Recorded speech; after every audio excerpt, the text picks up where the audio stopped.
Ang hapong iyon ay tila pinipiga ang natitirang sigla mula sa mga dahon ng mangga sa labas ng bintana. Ang sikat ng araw, bagamat unti-unti nang lumalambot, ay nagbibigay pa rin ng matatalim na anino sa sahig na pinakintab na kahoy sa sala. Nandoon si Steve, nakaupo sa paborito niyang silyang yare sa ratan, isang tasa ng lumamig ng kape ang nakapatong sa mesa sa tabi niya. Ang usok na dating umalpas mula rito ay matagal nang naglaho, kasabay ng init na dating bumabalot sa palad niya.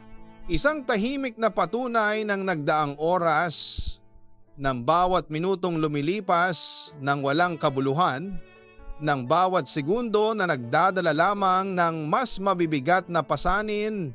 Ang amoy ng luma at pinaghalong alikabok na nananahan sa mga sulok ng bahay na ito na kanilang itinayo ng may pagmamahal ay mas matindi ngayong ang kapaligiran ay tahimik at walang sigla. Walang ingay na mga sapatos ni Claire sa sahig. Wala ang maliliit na yapak ng kanilang mga anak na naghahabulan sa pagitan ng mga kasangkapan. Tanging ang malalim at mabigat na paghinga ni Steve ang tanging tunog na bumubura sa kapayapaan ng hapon. Ang bawat paghinga ay may kasamang bahid ng pagod, ng pagkabigo, at ng isang uri ng kalungkutang kumakapit sa kanyang kaluluwa tulad ng lumot sa lumang bato. Napakagat siya sa kanyang labi. Ang pakiramdam ng bigat ay hindi lamang sa kanyang dibdib kundi sa buong pagkatao niya. Isang linggo na ang nakalipas mula nang ibalita sa kanya ang desisyon ng kumpanya. Redundant. Isang salitang walang puso na nagawang buwagin ang pundasyon ng kanyang mundo. Ang trabahong pinaglaanan niya ng halos 2 dekada. Ang pinagkunan niya ng dangal at pagkakakilanlan ay bigla na lamang naglaho parang bula. At kasabay noon, naglaho rin ang halos lahat ng tiwala niya sa kanyang sarili. Ang paningin niya ay nakatuon sa isang butas sa tela ng kortina, isang maliit na kapintasan na hindi niya kailanman napansin noon.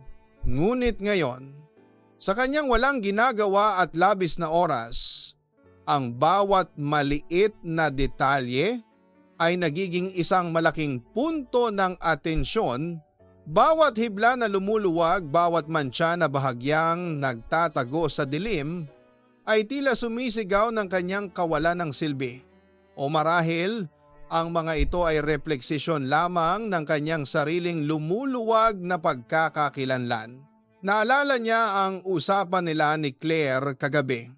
Ang boses ni Claire, bagamat pilit na pinatitibay, ay nagtatago ng tinig ng pag-aalala. Ang mga mata niya, na karaniwang puno ng buhay at pag-asa, ay mayroong bahid ng kalungkutan na sinubukan niyang itago sa likod ng pilit ng ngiti. Iyon ang ngiti na nagpaparamdam kay Steve na mas lalo siyang walang kwenta. Ang ngiti na nagpapahiwatig ng sakripisyo, ng pag-ako sa bigat na hindi niya dapat dalhin. Kailangan nating maghanap ng paraan, Steve, sabi ni Claire habang hinahaplos ang kanyang likod. Ang haplos na iyon ay hindi nagdala ng ginhawa, bagkus ay nagpabigat pa sa kanyang kalooban.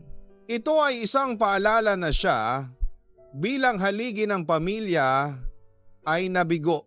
At doon, unti-unting nabuo ang ideya.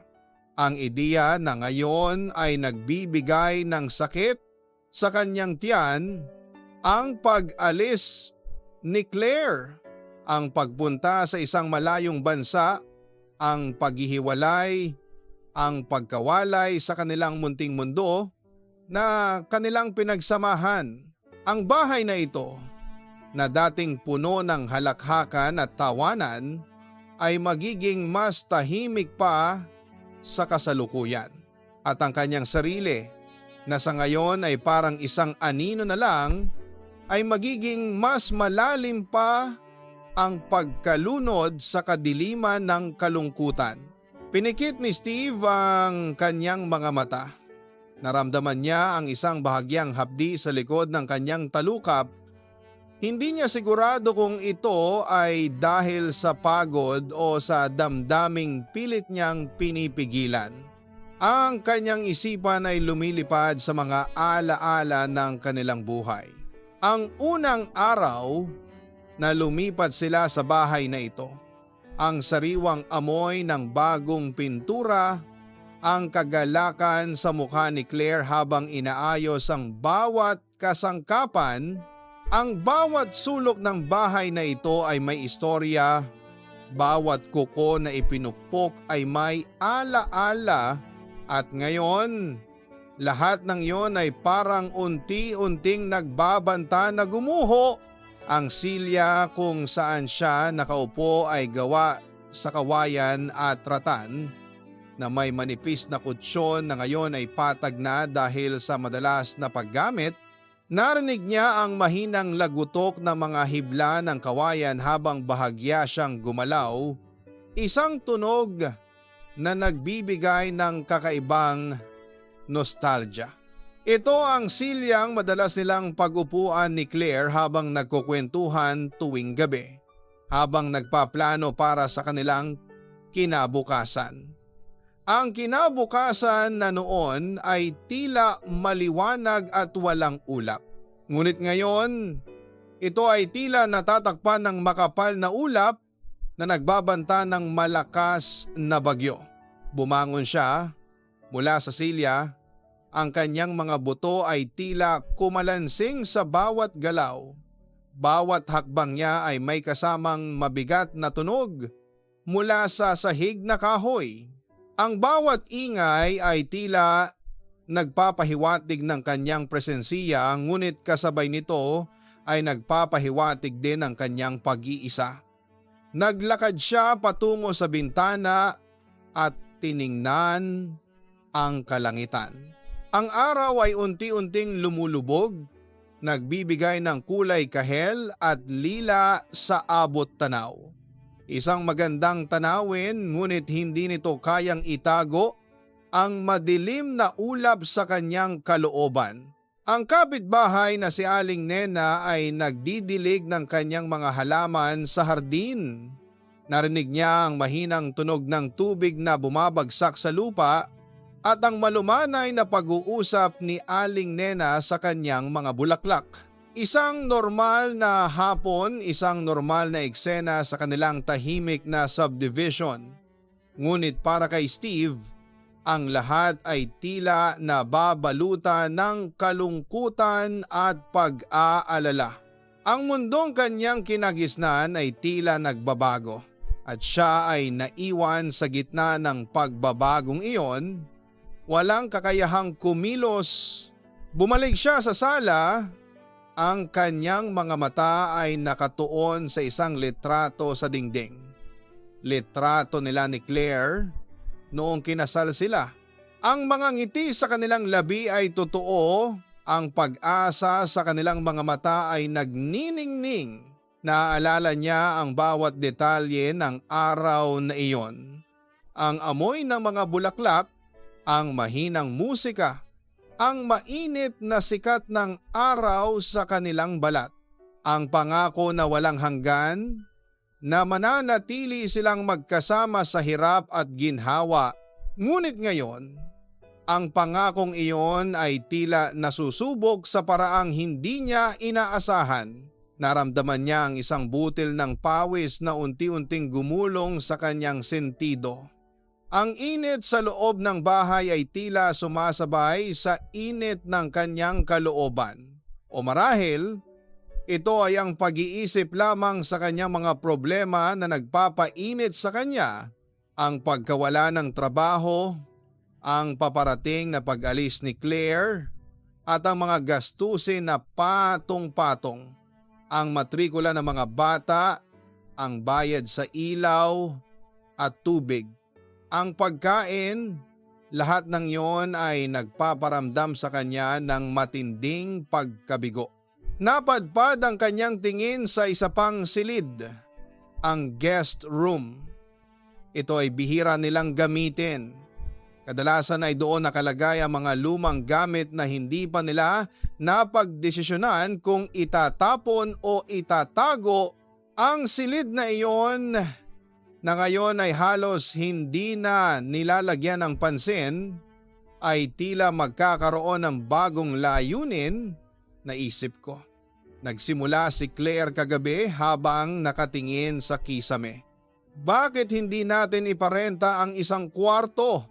Kahit papaano ay may dagdag na kita tayo. Ang ideyang iyon ay nagdala ng halo-halong damdamin kay Steve. Sa isang banda, ito ay praktikal. Ito ay isang solusyon sa kanilang pinansiyal na problema. Ngunit sa kabilang banda, ito ay nangangahulugang may ibang tao na maninirahan sa kanilang tahanan. Isang estranghero na makikibahagi sa kanilang pribadong espasyo. Ang ideyang iyon ay nagdulot ng bahagyang pagtutol sa kanyang kalooban, ngunit alam niyang wala siyang karapatang tumutol. Si Claire ang nagtatrabaho. Si Claire ang nagbibigay ng solusyon at siya, si Steve, ay walang magawa kundi sumunod. Si Kumare Carla. Patuloy ni Claire, ang kanyang boses ay tila may bahid ng pag-asa. Naaalala mo siya? Kailangan niya rin ng matitirhan. Masyado raw mahal ang renta sa tinitirhan niya ngayon. Si Carla, ang kumare ni Claire. Matagal na rin silang hindi nagkikita. Isang matangkad na babae na may mapupungay na mata at laging nakangiti. Naalala ni Steve ang ilang beses na pagbisita ni Carla sa kanilang bahay noong mga nakaraang taon. Laging masaya, laging may dalang kwento, laging may ngiti sa labi sa mga panahong iyon. Si Carla ay isa lamang kaibigan na walang anumang kahulugan. Ngunit ngayon, sa ilalim ng bagong sitwasyon, ang pangalan ni Carla ay tila may kaunting bahid ng kakaibang pakiramdam. Hindi niya sigurado kung ito ay dahil sa kaba sa pagbabago o dahil sa isang bagay na hindi pa niya lubos na naiintindihan. Napakunot ang kanyang noo. Hindi ito ang oras para sa ganoong uri ng pag-iisip. Ang mahalaga ay may solusyon sa kanilang problema. Ang mahalaga ay makatulong siya kay Claire kahit sa maliit na paraan. Ang mahalaga ay mabigyan niya ng seguridad ang kanyang pamilya. Isang huling sulyap sa lumulubog na araw, ang kulay kahel ay unti-unti nang nagiging madilim na asul at ang mga bituin ay nagsisimulang lumitaw sa kalangitan. Parang ang buhay niya, mula sa maliwanag at makulay na kinabukasan, ay unti-unti nang nagiging madilim at puno ng misteryo. Ang bawat pagbabago ay nagdadala ng hindi tiyak na bukas. At sa gabing iyon, sa loob ng tahimik na tahanan, si Steve ay nakaramdam ng isang uri ng pag-iisa na hindi niya kailanman naramdaman noon. Ang pag-iisa ng isang tao na nawala ng direksyon at naghahanap ng liwanag sa gitna ng kadiliman. Pinakaramdaman niya ang malamig na simoy ng hangin na pumasok mula sa bahagyang nakabukas na bintana. May dala itong amoy ng basa-basang lupa at ng namumukadkad na sampagita mula sa hardin ni Aling Nena. Isang pabango na dapat ay nagbibigay ng kapayapaan, ngunit sa kanyang kasalukuyang kalagayan, ito ay nagbibigay lamang ng matinding pagnanais para sa isang bagay na hindi na niya makukuha, ang simple at payapang buhay na dati nilang tinatamasa. Ang buhay na unti-unting lumalayo habang ang mga bagong kabanata ay nagbabanta na magbukas. puno ng mga hamon at mga lihim na hindi pa niya lubos na nauunawaan. Ang pagdating ni Carla ay tila isa lamang butil ng buhangin sa isang disyerto na mga problema, ngunit hindi niya pa batid na ang butil na iyon ay maaaring maging sanhi ng malaking pagbabago sa buong tanawin ng kanyang buhay. Pumikit si Steve, idinikit ang kanyang noo sa malamig na salamin ng bintana. Ang amoy ng sampagita ay tila lalong nagpapabigat sa kanyang kalooban, naghahatid ng alaala ng isang nakaraan na mistulang lumulubog na araw sa malayong abot tanaw. Ang pagdating ni Carla ay isang bagong kabanata, ngunit hindi pa niya batid kung ito ba ay magdadala ng pag-asa o lalong magpapalalim sa kanyang pagkalito. Kinabukasan maaga pa ay narinig na ni Steve ang kalabog sa kusina. Nagising siya sa hindi pamilyar na tunog ng paghahanda ng almusal. Paglabas niya ng kwarto, tumambad sa kanya ang abalang si Carla. Nakasuot ng simpleng t-shirt at shorts at may nakataling apron sa kanyang bewang. Bumango agad ang amoy ng kape at bagong lutong sinangag. "Steve, gising ka na pala. Halika, kumain ka na." Bati ni Carla puno ng sigla. Ngumiti ito at sa unang pagkakataon tinitigan ni Steve ang mga mata nito ng mas matagal. May kakaibang kislap doon. Isang bagay na hindi niya napansin noon. O sadyang hindi lang niya binibigyan ng pansin. "Ako na lang sana ang naghanda," sagot ni Steve. Medyo nailang. Sanay siyang mag-isa sa umaga, sanay sa katahimikan, at sanay sa sarili niyang kape at tinapay. Ang presensya ni Carla ay biglang nagpabago sa nakasanayan niyang ritmo. "Nako! Ano ka ba? Okay lang yan. Para namang may kasama ka na rito, hindi ba? Besides, masarap magluto ang kumare mo," wika ni Carla sabay kindat. Napangiti si Steve ng pilit. Ang kumaren na salita ay tila isang balwarte na kanyang pinanghahawakan, paalala na may hangganan ang kanilang ugnayan. Sa hapagkainan, inihain ni Carla ang pagkain. Adobong manok na may patatas, paborito ni Steve. Naaalala pa niya, paborito rin ni Claire. Napansin niya ang pagbabago sa dating simple nilang hapag. May nakalagay ng bulaklak sa gitna at ang mga plato ay maayos na nakasalansan. "Masarap ha?" tanong ni Carla habang pinagmamasdan siya. "Naalala ko, favorite mo yan. Pinatikim mo sa akin minsan noong nag-outing tayo kasama si Claire." Napakunot ang noo ni Steve. Matagal na iyon bago pa sila ikasal ni Claire. Paano pa naaalala ni Carla ang ganoong detalye? "Oo nga," sabi niya. Sinubukang wag magpakita ng anumang reaksyon. Matagal na iyon, pero masarap pa rin, di ba? Muling umiti si Carla, mas malalim ang tingin. Hindi iyon ang tingin ng isang kumare, kundi ng isang babaeng may ibang intensyon. Sa loob-loob ni Steve, may munting alarma na tumunog, ngunit agad niya itong binaliwala. Pagod lang siguro siya at gutom. Lumipas ang mga araw at unti-unting naging bahagi ng pang-araw-araw na buhay ni Steve si Carla. Hindi na lang almusal ang inihahanda nito, pati na rin hapunan. Nagsimula rin siyang maglinis ng bahay, labhan ang mga damit at ayusin ang mga bagay-bagay na dati nakasanayan ng gawin ni Claire.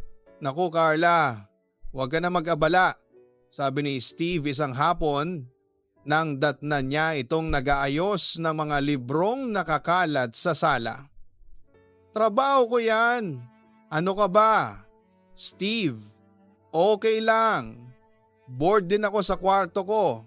Saka Para kasing ang lungkot-lungkot ng bahay na to kapag hindi maayos, sagot ni Carla. May bahid ng sinseridad sa boses. Tsaka si Claire, alam kong matutuwa yan pagbalik niya na maayos ang lahat. Ang pangalan ni Claire, iyon ang kanyang anchor. Sa bawat pagkakataon na nararamdaman niya ang kakaibang lapit ni Carla, binabalik niya sa isip ang mukha ng asawa. Ngunit kahit anong pilit niya, may bahagi sa kanya na nagpapahalaga sa pag-aalaga ni Carla. Aminin man niya o hindi, ang pag-iisa ay mabigat at ang presensya ni Carla ay nagbigay ng kahit kaunting liwanag sa madilim niyang mundo. Isang gabi, habang nanonood sila ng TV sa sala, naupo si Carla sa tabi ni Steve. Napansin ni Steve na medyo malapit ito. Huminga siya ng malalim, pilit na pinapanatili ang focus sa palabas. Steve, bulong ni Carla at naramdaman niya ang init ng hininga nito sa kanyang tenga. Okay ka lang ba talaga? Oo naman, sagot ni Steve. Hindi tumitingin dito. Bakit mo naman naitanong? Kasi parang malalim ang iniisip mo. Alam kong mahirap ang sitwasyon ngayon. Ang layo ni Claire, tapos ikaw, nawalan ng trabaho, ani Carla, at naramdaman ni Steve ang kamay nito na bahagyang dumampi sa kanyang braso. Isang mabilis at marahang haplos na nagpadala ng kuryente sa kanyang ugat. Agad niyang inialis ang braso, kunwari iniaayos ang kumot. Kaya ko to, mariing sabi ni Steve. Alam ko, matatag ka, Steve. Pero kahit ang matatag na tao, kailangan ng katuwang, ng kaibigan, bulong muli ni Carla.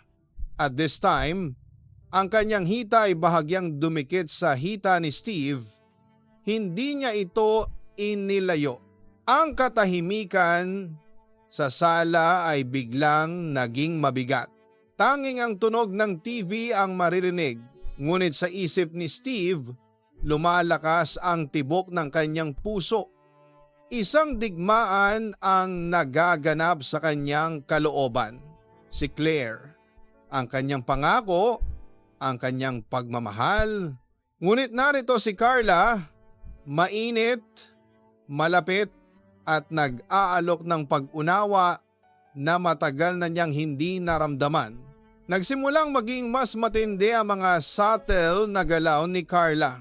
May mga pagkakataon na sinasadya nitong magsuot ng mas manipis o mas maikling damit sa bahay, lalo na kapag alam niyang nandoon si Steve. Ang kanyang mga tingin ay mas matagal, mas makahulugan, ang kanyang mga salita ay mas personal, puno ng empatiya at unti-unti ng pagnanais. Isang gabi, medyo umulan, malamig ang simoy ng hangin. Nakaupo si Steve sa veranda, nagkakape, nag-iisip ng malalim. Narinig niya ang pagbukas ng pinto sa likod niya. Si Carla, nakasuot ito ng manipis na nightgown na halos hindi makatago sa hubog ng kanyang katawan. Ang buhok nito ay nakalugay at ang mga mata nito ay kumikinang sa dilim. Steve, malambing na tawag nito. Bakit gising ka pa? Hindi lang ako makatulog, sagot ni Steve. Hindi gumagalaw. Hindi tumitingin sa direksyon nito. Naramdaman niya ang presensya nito na lumalapit. Ang amoy ng pabango nito ay tila lumulutang sa hangin, mas matamis at mas nakalalasing kaysa sa amoy ng sampagita. Umupo si Carla sa tabi niya, sa isa pang upuan. Ngunit kusa itong iniusog upang mas mapalapit.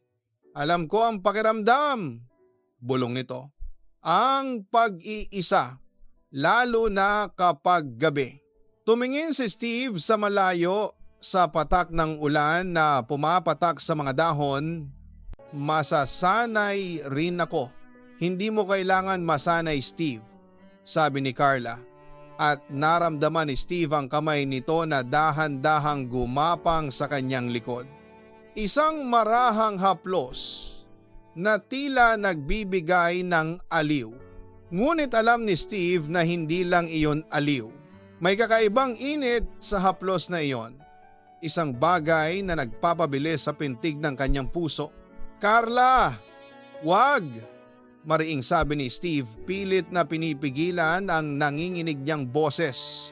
Kinuha niya ang kamay ni Carla, inilayo sa kanyang likod. Ngumiti si Carla, isang malungkot na ngiti. "Bakit, Steve? Masama bang may gustong magbigay ng kalinga sa iyo?" "May asawa ako, Carla," sagot ni Steve, tumingin dito sa mata. "At kumare ka ni Claire." Humagalpak ng tawa si Carla ngunit walang kagalakan sa tawa nito. "Si Claire? Nasaan si Claire, Steve? Nasaan ang asawa mo ngayong gabi? Habang ikaw, mag-isa rito, naguguluhan, naghahanap ng kasama?" Ang mga salita ni Carla ay parang mga patalim na tumusok sa puso ni Steve. Masakit dahil may katotohanan sa bawat salita nito. Si Claire ay malayo at siya ay mag-isa. Sa loob ng ilang sandali, nakaramdam siya ng matinding galit.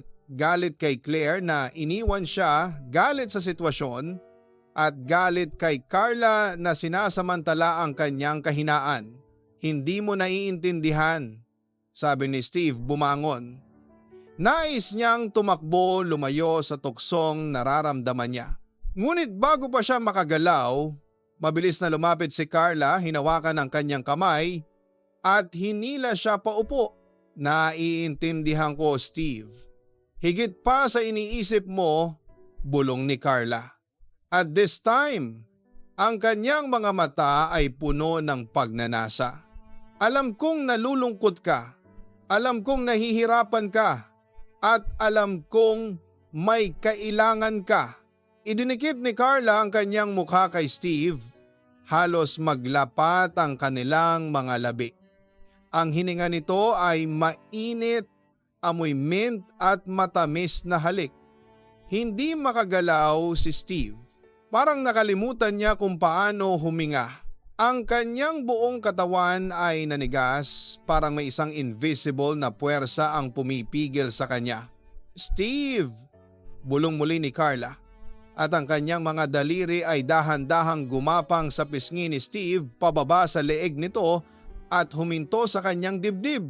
Naramdaman ni Steve ang malakas na pintig ng kanyang puso sa ilalim ng haplos nito. Hindi mo kailangang mag-isa. Hindi mo kailangang magpanggap na matatag ka sa lahat ng oras. Isinara ni Steve ang kanyang mga mata. Sa isip niya, nakita niya ang mukha ni Claire, nakangiti, masaya. Ngunit sa likod ng mukha ni Claire, may ibang mukha na sumusulpot, ang mukha ni Carla na ngayon ay halos dumidikit na sa kanyang labi. Ang tukso ay malakas na parang isang alon na handang lumamon sa kanya. Ang init ng katawan ni Carla, ang amoy nito, ang malambing na boses nito, lahat ay nagtutulak sa kanya sa isang bangin ng kasalanan. Biglang naramdaman ni Steve ang labi ni Carla sa kanyang labi. Hindi ito isang marahang halik, kundi isang mapusok at gutom na halik. Gumanti ang kanyang katawan, isang involuntary na tugon na ikinagulat niya. Nagulat siya sa sarili niya. Ang kanyang isip ay sumisigaw ng hindi. Ngunit ang kanyang katawan ay tila may sariling isip. Pilit niyang nilalabanan ang sarili niyang pagnanasa, ang init na kumakalat sa kanyang katawan. Narinig niya ang bulong ni Carla sa pagitan ng kanilang halik. "Steve, ako na lang. Ako ang nandito." Sa mga sandaling iyon, ang mundo ni Steve ay tila umikot. Ang pangako niya kay Claire, ang kanyang dangal, Ang kanyang pagkatao ay nasa bingit ng panganib. Ang bawat hibla ng kanyang pagkatao ay naglalaban. Ang kanyang puso ay humihiyaw ng pangalan ni Claire, ngunit ang kanyang katawan ay hinihila ng pagnanasa. Ang laban ay hindi na lang sa pagitan niya at ni Carla, kundi sa pagitan niya at ng kanyang sariling kahinaan. Mas idinikit pa ni Carla ang kanyang katawan kay Steve at ang kanyang mga kamay ay dahan-dahang gumapang sa likod nito. Hinigpitan ng yakap. Ang halik ay mas lumalim, mas mapusok, mas mapanganib. Hindi na makahinga si Steve. Parang nalulunod siya sa isang karagatan ng tukso at wala siyang makitang kaligtasan.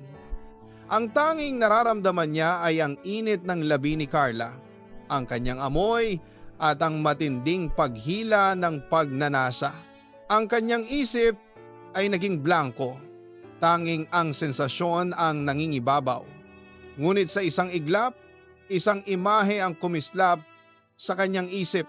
Ang ngiti ni Claire, ang kanyang tiwala, ang kanyang pag-asa, ang pamilyang binuo nila. Ang mga alaala ay bumalik, malinaw, parang isang malamig na tubig na ibinuhos sa kanyang ulo. Carla, tama na. Biglang naitulak ni Steve si Carla at bumalik sa realidad. Humihingal siya, ang kanyang puso ay halos lumabas sa kanyang dibdib. Ang tingin niya kay Carla ay halo-halong galit, pagkabigla at takot sa sarili. Ngunit si Carla ay hindi sumuko. Isang mapanganib na ngiti ang sumilay sa kanyang labi. Ang kanyang mga mata ay lalong kumikinang. Hindi mo yang gusto, Steve. Huwag kang magkunwari. Alam kong gusto mo. Alam kong kailangan mo ako. Lumapit muli si Carla, mas agresibo. Ngunit this time, handa na si Steve. Handang lumaban. Ang hangin ay tila bumigat at ang patak ng ulan ay tila naging background music sa tensyonadong sandaling iyon. Ang labanan ay nagsisimula pa lang. Carla, tama na. Bitawan mo ako. Muli itinulak ni Steve si Carla, ngunit sa pagkakataong ito, may kasamang puwersa na hindi lang nagtataboy kundi nagtatakda ng hangganan. Ang kanyang boses ay nagngingit-ngit, hindi sa pagnanasa, kundi sa galit-galit sa sitwasyon, galit kay Carla, at higit sa lahat, galit sa sarili dahil sa sandaling halos sumuko siya. Ngunit si Carla ay hindi bumitaw ng ganon-ganon lang. Ang mga mata niya ay nagtatago ng isang malalim na sugat at isang mapanganib na pagnanasa. Bakit, Steve? Bakit ka nagpapanggap? Nakita ko sa mga mata mo. Sa bawat paghigpit ng yakap mo na gusto mo rin ako. Huwag mong lokohin ang sarili mo. Hindi ka masaya sa buhay mo ngayon, di ba? Wala si Claire. Mag-isa ka. Ako ang nandito. Steve, ako ang kailangan mo. Sumubok siyang humalik muli, ang kanyang mga kamay ay muling gumapang patungo sa leeg ni Steve, tila isang lason na dahan-dahang gumagapang sa katawan. Tama na! Sabi ko! Umalingaw-ngaw ang boses ni Steve sa buong sala. Mas malakas at mas matatag kaysa kanina. Hinawakan niya ang balikat ni Carla at inilayo ito ng buong lakas. Ang init ng kanyang katawan ay napalitan ng lamig ng katotohanan. Wala akong gusto sa iyo, Carla. Anumang nararamdaman mo, ilusyon lang yan. Mahal ko ang asawa ko. Mahal ko ang pamilya ko. Hindi ko kailangan ang kahit sino pa. Ang kanyang mga salita ay matatalim, bawat isa ay tila punyal na tumatama sa puso ni Carla. Ang ngiti ni Carla ay nawala. Napalitan ito ng sakit, pagkabigla at isang matinding galit. Ang kanyang mukha ay namula, ang kanyang mga mata ay nagbabanta ng luha. Ganyan ba? Pagkatapos ng lahat ng ginawa ko para sa iyo? Pagkatapos ng lahat ng ipinakita kong pagmamahal, itataboy mo lang ako? Porket dumating ang asawa mo? Porket naaalala mo na naman siya? Duwag ka, Steve! Isa kang duwag! Nagulantang siya. Ang kanyang tinig ay naging garalgal. Hindi ako duwag, Carla. Ang duwag ay ang sinumang sumisira ng pamilya. Ang duwag ay ang sinumang nagnanakaw ng tiwala at iyon ang ginawa mo. Ang bawat salita ni Steve ay tumagos, hindi lang sa pandinig ni Carla, kundi maging sa kaibuturan ng kanyang kaluluwa. Ang kanyang puso ay kumikirot sa sakit ng katotohanan, ngunit kasabay nito ay ang pagtibay ng kanyang paninindigan. Ang imahe ni Claire, hindi lang ang kanyang ngiti kundi ang kanyang sakripisyo, ang kanyang pagtitiwala ay naging kalasag ni Steve laban sa anumang pagsubok ni Carla. Umalis ka na, Carla! Mahina ngunit mariin niyang sabi. Hindi ka na pwedeng manatili rito. Hindi ito ang tamang lugar para sa iyo. Hindi ako ang taong para sa iyo. Nanginig ang buong katawan ni Carla. Ang kanyang mukha ay nahulog sa isang malalim na pagdadalamhati ngunit may bakas pa rin ng pagtataka at galit. Pinapaalis mo ako? Paano naman si Claire? Alam ba niyang itinaboy mo ako? Ako ang pinagkatiwalaan niya para tulungan ka habang wala siya at ganyan ang gagawin mo. Ako na ang bahala kay Claire, sagot ni Steve. Ang kanyang tinig ay puno ng bigat. Alam niyang ito ang pinakamahirap na bahagi, ang pagharap sa kanyang asawa. Hindi na mahalaga kung ano ang sasabihin mo. Umalis ka na. Tiningnan ni Carla si Steve nang may pagkasuklam. Ang kanyang mga mata ay tila nagbabaga. Alam niyang wala na siyang magagawa. Ang pader na binuo ni Steve ay matatag na. Hindi na ito ang dating Steve na nag-aalangan ang Steve na halos bumigay sa tukso. Ito ay isang Steve na nagdesisyon. Isang Steve na handang ipaglaban ang kanyang pamilya. Walang pasabi, kinuha niya ang kanyang bag, ang mga mata ay nakatuon kay Steve, tila ba naghuhukay ng huling bakas ng pag-asa. Ngunit wala na. Ang nakita niya ay isang pader ng pagtutol. Walang salita, naglakad siya palabas ng pinto. Ang tunog ng kanyang takong ay nag-iwan ng butas sa katahimikan ng bahay. Ang patak ng ulan ay mas lumakas, tila sinusundan ng kanyang mapait na paglisan. Naiwan si Steve na nanginginig sa sala. Ang init ng labi ni Carla, ang kanyang amoy, ang mapusok na halik, lahat ay tila nakaukit pa rin sa kanyang balat, sa kanyang isip. Huminga siya ng malalim, pilit na pinapakalma ang mabilis na tibok ng kanyang puso. Tinitigan niya ang kanyang mga kamay, ang mga kamay na halos yumakap sa ibang babae, ang mga kamay na itinulak ang tukso palayo. Ang kanyang katawan ay pagod na pagod, ngunit ang kanyang isip ay gising na gising. Umuulan pa rin ng malakas sa labas at ang bawat patak ay tila naghuhugas ng bahay mula sa dumi ng pagnanasa. Ngunit hindi nito kayang hugasan ang dumi sa kanyang kaluluwa. Ang bakas ng pagtataksil na halos maganap. Naupo siya sa sofa, ang ulo ay nakasandal sa likod, ang mga mata ay nakapikit. Pumasok sa kanyang isip ang mukha ni Claire, ang kanyang mapagtiwalaang ngiti, ang kanyang mga pangarap para sa kanilang pamilya, ang kanyang sakripisyo sa ibang bansa, ang kanyang pagod at pag-aalala, lahat para sa kanila. At siya dito ay halos sumuko sa tukso. Isang matinding bugso ng pagsisisi ang bumalot kay Steve. Ang pagkakamaling halos nagawa niya ay hindi na lang isang simpleng pagkakamali. Ito ay isang trahedya na sana ay sumira sa lahat ng pinaghirapan nila ni Claire. Naramdaman niya ang bigat ng lihim, ang sakit ng posibleng pagkawasak ng kanilang pamilya. Hindi niya kayang mabuhay nang may itinatago sa kanyang asawa.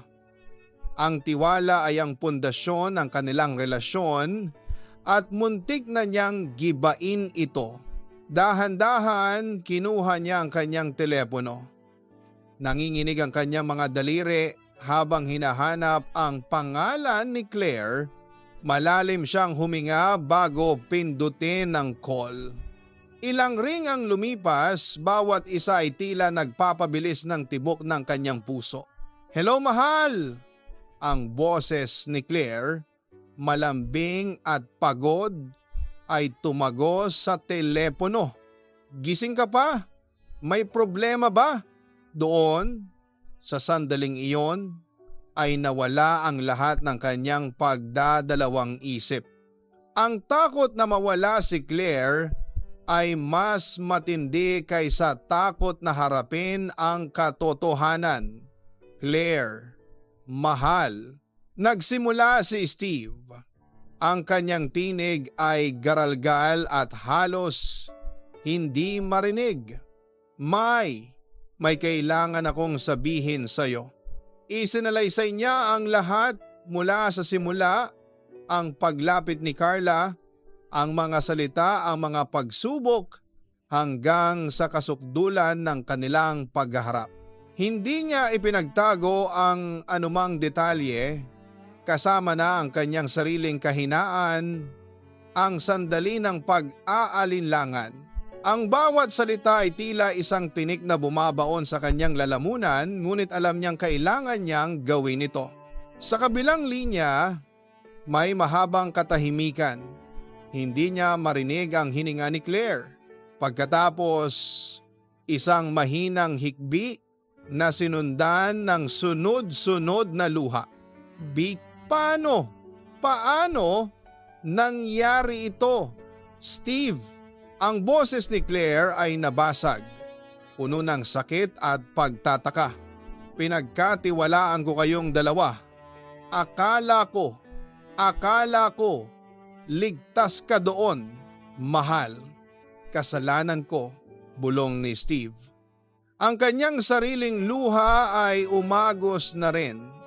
Akala ko kaya ko, pero ang tukso ay talagang mapanlinlang.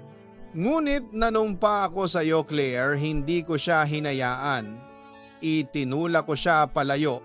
Pinili kita, pinili ko tayo." Nakiusap siya, ang kanyang boses ay puno ng pagsisisi at pagmamakaawa. "Alam kong nasaktan kita. Alam kong nagkamali ako. Pero mahal na mahal kita, Claire. Patawarin mo ako. Gawin ko ang lahat para maayos ito." Mahabang panahon ang lumipas bago muling nagsalita si Claire. Ang kanyang boses ay malamig. May bakas ng matinding sakit, ngunit mayroon ding bahid ng pag-unawa. "Hindi ito madali, Steve. Hindi ito madaling tanggapin. Kailangan ko ng oras. Kailangan nating pareho ng oras para isipin ang lahat." Hindi siya nagpatawad agad, hindi niya rin naman ito inaasahan. Ang mahalaga ay nasabi niya ang totoo. "Pakiusap, Claire." Ang tangi niyang nasabi. "Hintayin mo ako. Gagawin ko ang lahat. Haharapin ko ang lahat." Nang magbaba ng telepono si Steve, ang bahay ay lalong naging tahimik. Wala na ang presensiya ni Carla, ngunit ang anino ng halos naganap ay nanatili. Ang kanyang relasyon kay Claire ay nasa bingit ng pagsubok. Hindi ito isang simpleng pagpapatawad. Ito ay isang mahabang proseso ng paghilom, ng muling pagtatayo ng tiwala na muntik nang mawala. Sa mga sumunod na buwan, si Steve ay nagbago. Natagpuan niya ang isang bagong trabaho, mas mababa ang suweldo kaysa dati, ngunit mas matatag at mas malapit sa bahay. Bawat sentimo na kinikita niya ay inilalaan niya para sa kanyang pamilya, para kay Claire. Ang bahay ay naging tahimik, ngunit hindi na malungkot. Naging malinis ito at maayos. Bawat sulok ay tila nagpapakita ng kanyang muling pagkadiskubre sa halaga ng kaayusan at katatagan. Bawat araw ay isang laban, isang paalala ng kanyang kahinaan, ngunit kasabay nito ay isang pagpapatibay ng kanyang paninindigan. Ang mga tawag ni Claire ay madalas pa rin, ngunit ang kanilang mga pag-uusap ay mas malalim, mas seryoso, dahan-dahan, unti-unti ay muling nabuo ang tulay ng pagtitiwala. Hindi pa ito ganap, hindi pa ito tulad ng dati, ngunit may pag-asa. Isang gabi matapos ang ilang buwan, nakaupo si Steve sa sala. Umuulan muli sa labas. Ang tunog ng patak ay pareho pa rin ng gabing itinaboy niya si Carla. Ngunit ngayon, walang takot, walang pagnanasa. Nakatingin siya sa larawan nila ni Claire sa ibabaw ng telebisyon. Si Claire na nakangiti, ang kanyang mga mata ay puno ng pag-ibig at pagtitiwala. Naramdaman niya ang malamig na hangin na galing sa labas, ngunit hindi siya nanginginig. Sa halip, naramdaman niya ang isang kakaibang kapayapaan. Natuto siya mula sa kanyang pagkakamali. Natutunan niya na ang pag-ibig ay hindi lang damdamin. Ito ay desisyon. Ito ay pagpili araw-araw na manatili sa kabila ng tukso, sa kabila ng kahinaan. Ang pamilya, ang pundasyon ng lahat, ay kailangan ng pagbabantay, ng pagmamahal na walang kapaguran. Ang mga alaala ni Carla ay paminsan-minsan ay sumasagi sa kanyang isip tulad ng multo ng isang masamang panaginip.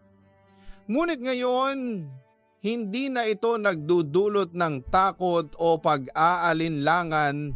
Sa halip, ito ay nagsisilbing paalala ng matinding aral na kanyang natutunan.